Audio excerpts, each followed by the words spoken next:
Please tell me your name, your birthday, and our current location. My name is Austin Pluggy. My birthday is May 26, 2000, and our current location is undisclosed. Where do you live now, and have you moved in your lifetime? I currently live in Pembroke Pines, Florida, and I have moved in my lifetime.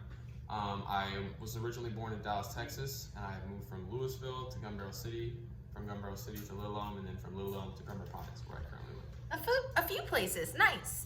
When you hear the term social justice, what comes to your mind? Communism. And how is that?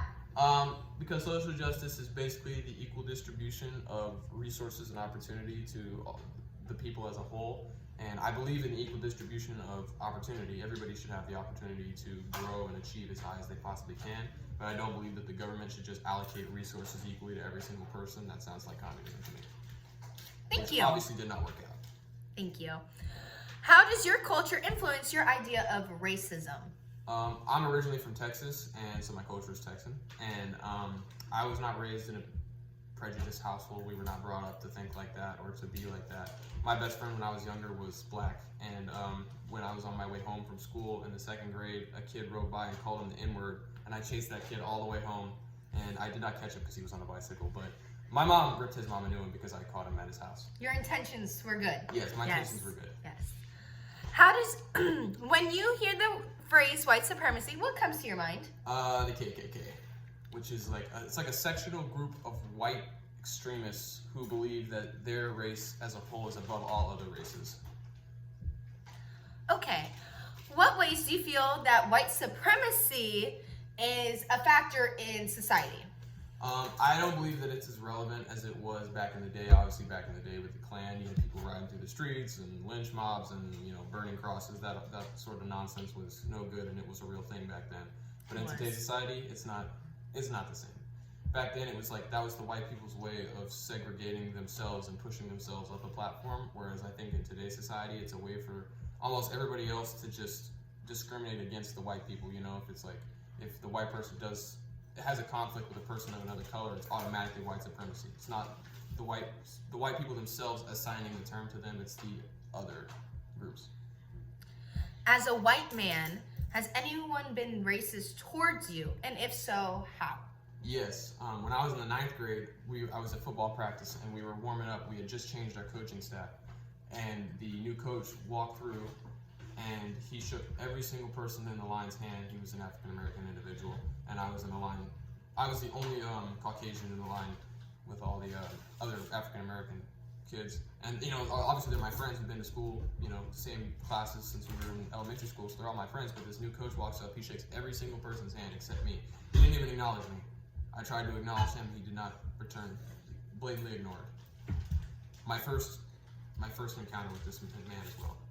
How did you feel when he did not shake your hand? Pissed off. Well, I feel like that you had every right to be, Anyways, how do you feel about the movement Black Lives Matter? I honestly view it as an attention grabber. I think that police brutality is it's a thing. Obviously there's a lot of cops in America, and there's bound to be a bad apple in every bunch, but I think that you can't punish the police force as a whole. Not every cop is bad. And if you treat every cop as if they are bad, they're going to treat you the same way, and it's just so, because one cop is bad, you can't treat the whole force like that. Those people are there to protect you, and if one of them fails to do their job, obviously that's the department's job to get rid of them and replace them with somebody who is willing to do their job. But they're not out in the streets consistently just to shoot black people. That's not what they do. That's not what they're paid to do. And if that becomes an issue, then obviously it is the people's job to remove that officer. But I don't believe that the media should just publicize every single time that an officer gets into an altercation with a black person, because it's not always what they think it is. They take it out of context because they don't know the whole story, and then all of a sudden it's a bigger thing than it really should be. Okay. Do you feel like we still live in an era where there is slavery? No, absolutely not. How did you reach that conclusion? Because, there are no families who are, kept in chains on people's farms, at least not legally. That's not a thing anymore, you're not forced to go to work. Nobody forces you to go to work. If you want to, you can live in your mom's basement your whole life. So you're saying it's human human choice. Yeah, at this point, it's up to you. If you want to stay home, mooch off of welfare, that's your thing. Okay. Not right, but It's a perspective someone else's may have.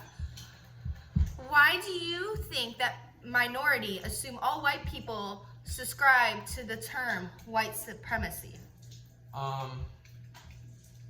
Growing up in high school, I think in high school was really bad, but it's like any time that you had an altercation or a conflict with somebody who was a different race than you, it's like automatically you're racist. You know, it doesn't matter if somebody of a different color comes up to me and has an issue with me, then it's just a conflict, we can resolve it. But if I go up to somebody else and then all of a sudden they can claim racist and then it's a whole big thing and I'm a villain. But you know, in reality, in the world of employment, it's like I can't be afraid to confront you with an issue if you are of a different ethnicity. You know, if you're doing a bad job, you're gonna get fired. White, black, Asian, doesn't matter. You know, if you're not doing your thing, then you need to be confronted. Thank you so much for coming out today. I appreciate it.